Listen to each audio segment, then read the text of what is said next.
Ang araw na ito kung saan ang pagkakaisa, pananampalataya, at pagmamahal ay kumikinang bilang mga ilaw ng pag-asa, isang espesyal na pagkataon ngayon kung saan nagkakabuklod ang tayong magkakapatid bilang katawan ni Kristo at komunidad ng mga mananampalataya sa makapangyarihang pagtitipon ng sibil.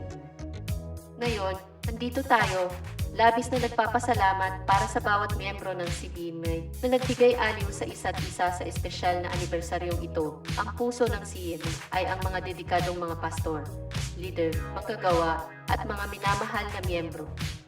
Ang ating matatag na pangako sa katawan ni Kristo ay nakakamangha, at ang hindi napapagod na pagsisikap ay hindi nagdadaan ng walang kinikilalang halaga.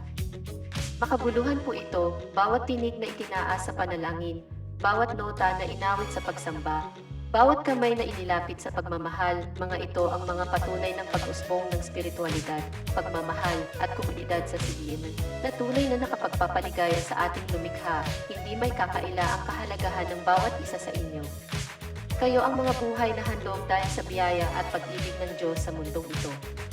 Ang inyong presensya dito ngayon ay patunay sa kapangyarihan ng pagkakaisa, pananampalataya, at pagmamahal sa loob ng katawan ni Kristo. Bilang mga miyembro ng pamilya ng Sian, kayo ay bahagi ng isang bagay na mas malaki kaysa sa inyong mga sarili. Kayo ang mga kamay na nagpapagaling, mga tinig na nagpapaliwanag, at mga puso na nagmamahal ng walang pasubali. Ang inyong dedikasyon na hindi lamang dumalo sa mga kaganapan, kundi pati na rin ang maglaan ng panahon sa paglilingkod sa komunidad ay nagpapakita ng tunay na kahulugan ng pagiging miyembro ng katawan ni Kristo sa siling. Ang inyong mga kilos ay nagsasalamin ng mga aral ng Diyos at nagpapalaganap ng kanyang biyaya sa malalayong dako.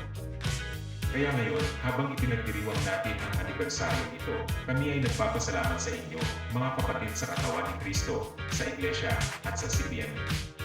Ang inyong pagdalo dito ay pumupuno ng kasiyahan sa aming mga puso. Tandaan, kapag tayo ay nagkakasama bilang katawan ni Kristo, tayo ay isang pagpapahayag ng pag-ibig ng Diyos at isang ilaw ng pag-asa sa mundong ito.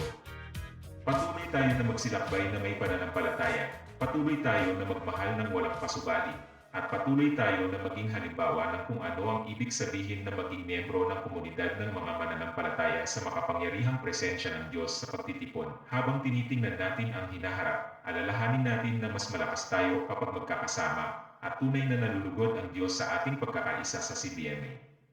Salamat sa inyong presensya at sana'y maging paalala ang anibersaryong ito ng kamangha-manghang pamilya na ating kinabibilangan sa ilalim ng kaharian ni Kristo.